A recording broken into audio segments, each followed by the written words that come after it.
Hey, Pretty Girl Club. Welcome to Unambiguous People Need Us to Represent Them, Part 2. So I made the first video on this. That was about the billionaire who is married to a mixed woman, and then unambiguous black women were living vicariously through a mixed race, green eyed, light skinned woman by flaunting her to black men, saying, ha ha, black women are preferred. So they use the one drop rule.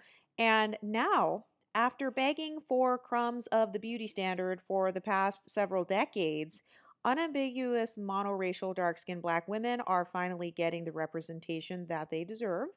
And they got finally cast as a love interest like they wanted. They used to complain online all the time and say, we never get cast as a love interest. Not only did she get cast as a love interest, but she also got cast as a love interest to a white man. And you all know that in the unambiguous black community, they've got a whole movement where they are pedestalizing non-black men, or where they really feel like it's a prize and even higher status to be with a man who is not black.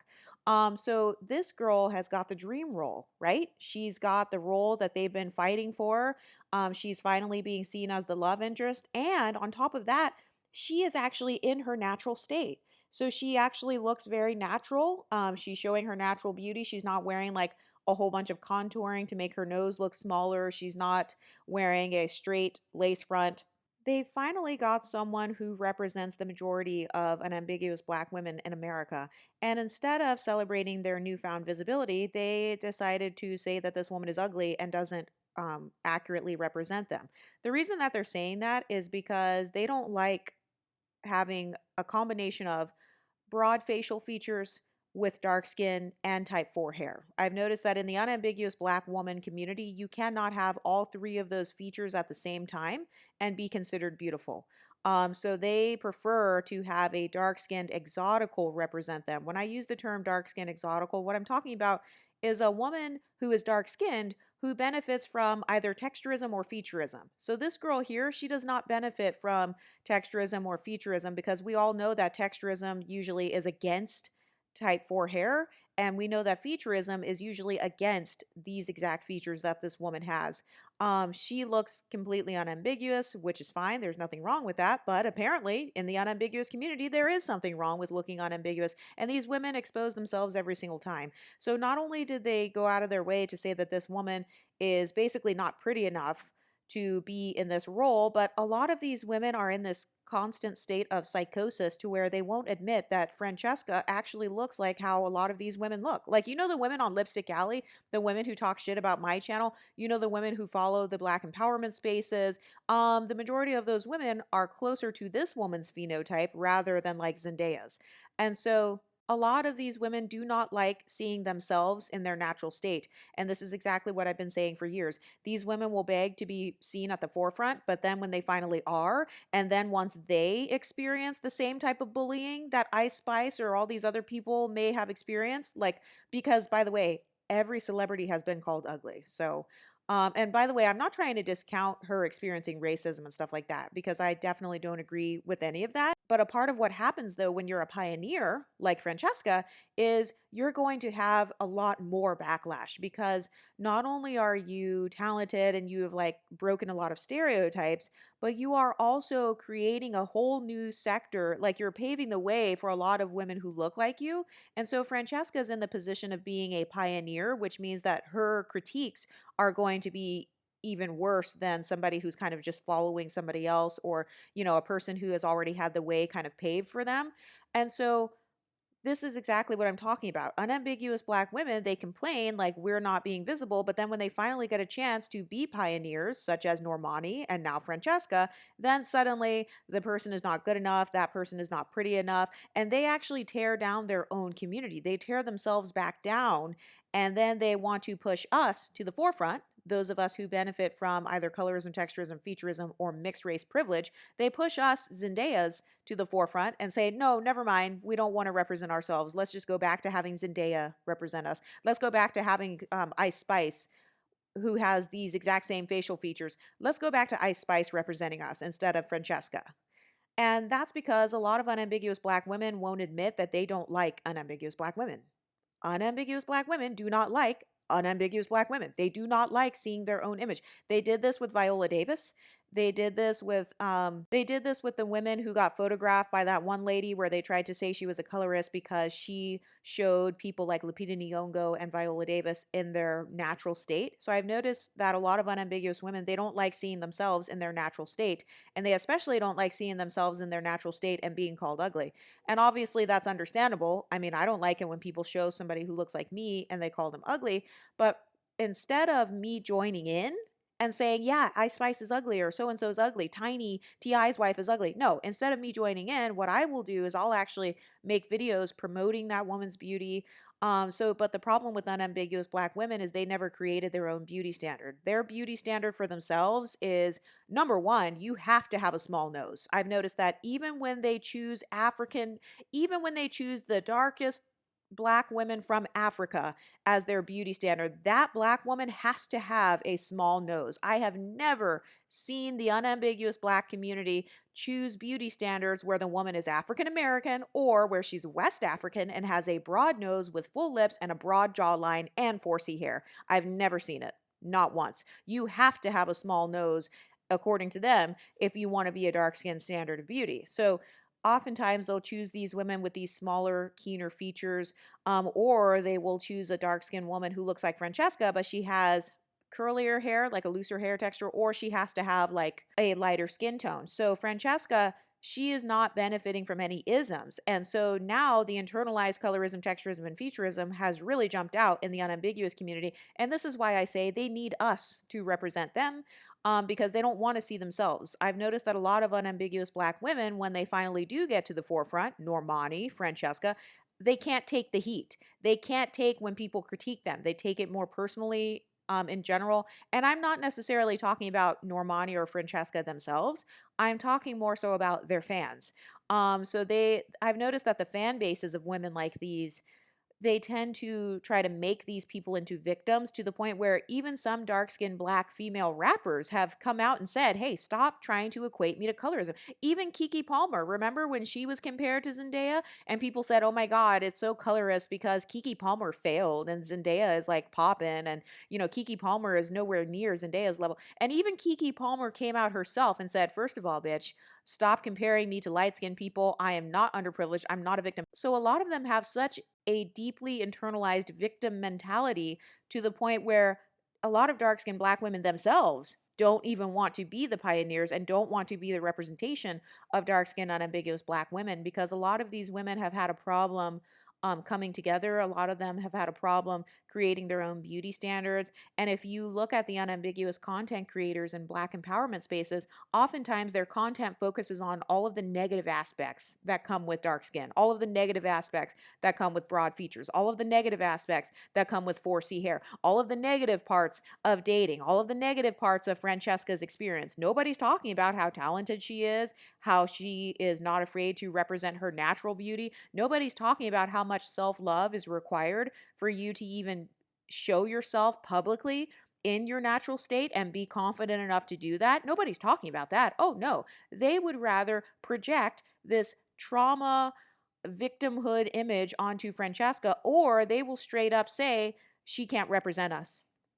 And this is exactly why we will always have quote unquote privilege and be pushed to the forefront. It's because unambiguous women have been consistently hiding behind women with the small noses and the keen features, women with the light skin tones, dark skinned women with the curly hair textures. They've been hiding behind all of us for so long to the point where when one of them finally breaks out and goes mainstream or becomes a star, they're not used to seeing their own image. And they're certainly not used to their image being hated on. They're used to being the haters a lot of times, unfortunately.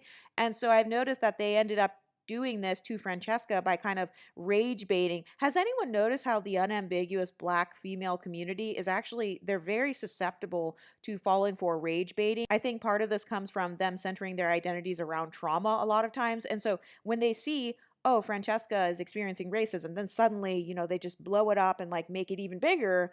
And then their outrage kind of makes you associate their phenotypes with, going through struggles and trauma and being underprivileged, to the point where even some dark skinned unambiguous black women are saying, okay, I don't want to be a part of that community. I want to be a part of the leveling up communities, because if you base your whole entire identity around the traumas and victimhoods you've experienced and around the isms you experienced and around all of the disadvantages of being your phenotype, then of course nobody wants to represent you. Of course nobody wants to be the captain of the team that feels like they're the losing team. By the way, this is not me saying this. This is coming from the mouths of the women who have talked about this themselves, to the point where they've pulled us into it and said, oh no, we'd rather have someone like Zendaya, who is biracial, represent Juliet, or like be seen as the love interest. And also, if I'm not mistaken, I believe Tom Holland is Zendaya's boyfriend or husband.